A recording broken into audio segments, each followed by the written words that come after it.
Try की एक recent report के अनुसार 2016 से 2020 के बीच में इंडिया में internet growth percentage double digit में थी, लेकिन 2021 में वही ग्रोथ लगभग 4% पर आ गई। And by June of 2022, this growth rate further reduced to less than 1% when compared to June of 2021. With more than a billion users, India boasts of world's second largest mobile phone market. In fact, अगर हम time spent online वाली metric देखते हैं तो उसमें growth अभी भी double digit में ही है। Yet, internet growth user rate appears to have stalled. Hello everyone, this is Nidhi Dhaka and today we'll be talking about the rapidly declining internet growth rate in India.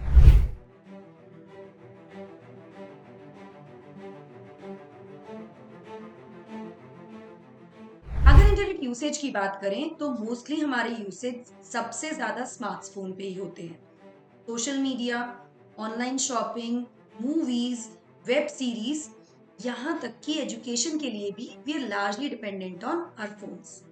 So, when someone buys a new smartphone, it is counted as a growth in the internet user number. And this is where the problem lies. According to a study by IDC, या फिर International Data Corporation, before the pandemic, the frequency of buying a new phone was 14 to 15 months. But pandemic के बाद, it has increased to an average of 22 months. Currently, Bharat में approximately 650 million smartphone users हैं, but the pace of growth has slowed. The sale of mobile phones fell to 151 million units in 2022 from 168 millions in 2021, according to a counterpoint study. In fact, इस साल तो sales growth prediction single digit में है, पर ऐसा क्या हो गया कि अचानक से स्मार्टफोन सेल्स इतने घट गए? So one of the reasons behind this phenomena is the increase in average price of smartphones. Prices increase होने के दो कारण हैं. Increase in component costs and supply chain disruptions involving China. Since nearly 90% of India-made smartphones components are imported. Immediately after the pandemic in January 2020, lockdowns and shutdowns of factories resulted in supply shortage and increase in the prices of components. Later, severe shortage of semiconductors jacked up prices of chipsets. Then happened disruptions in ocean freight due to container shortages and another lockdown in China. All these have resulted in an overall increase in cost of manufacturing. और जैसे जैसे manufacturing cost बढ़ते गए, smartphone companies को भी अपने prices increase करने ही पड़े. These companies operate at a very thin profit margins of 2 to 4%. So इनके पास भी प्राइसेस इंक्रीज करने के अलावा कोई ऑल्टरनेटिव नहीं रहा. According to IDC, the average price of a smartphone has jumped by almost 50% to 22,000 from 15,000 in the last 2 years. In fact, brands like Xiaomi, Realme, or Oppo, which have historically been popular amongst the people looking for inexpensive smartphone options, hiked prices of their models immediately after launching them at a lower price points.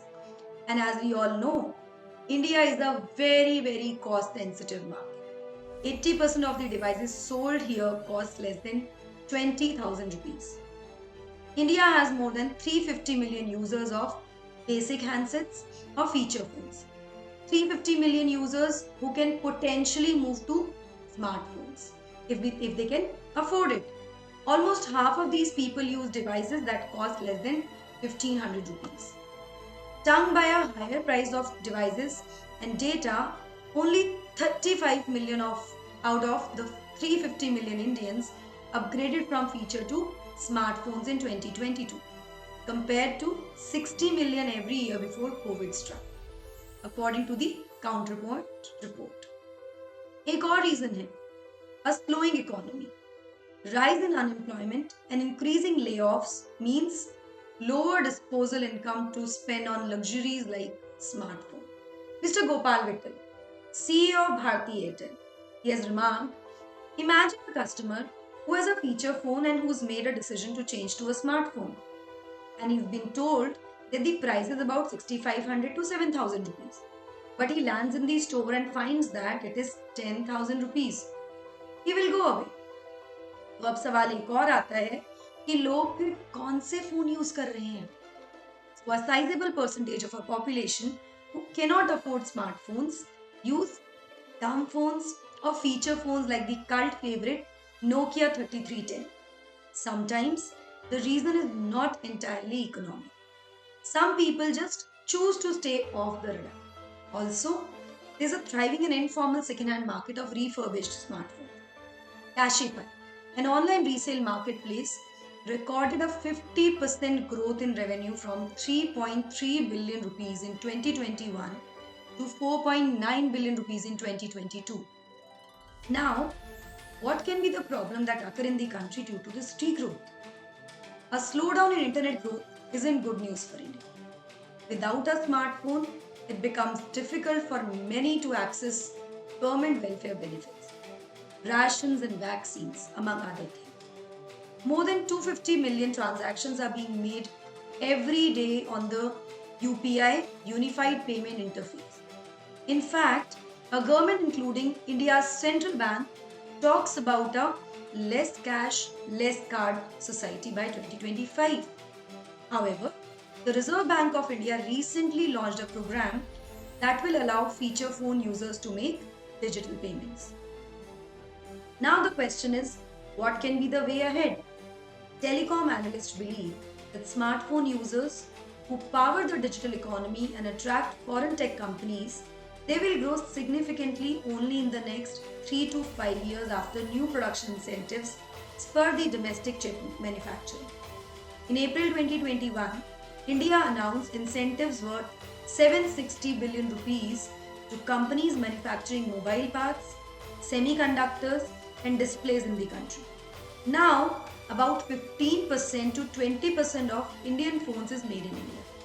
The government aims to increase this from 35% to 40%. Analysts believe that it is not just the rising price of phones that are slowing the growth of internet. बहुत सारी apps और services जो हैं उनको भी address करना होगा barriers to language and literacy in rural India. A lot of internet remains in English and only a few in Indian languages. So that's it from my side. See you in our next video, guys. Till then, stay safe, stay well.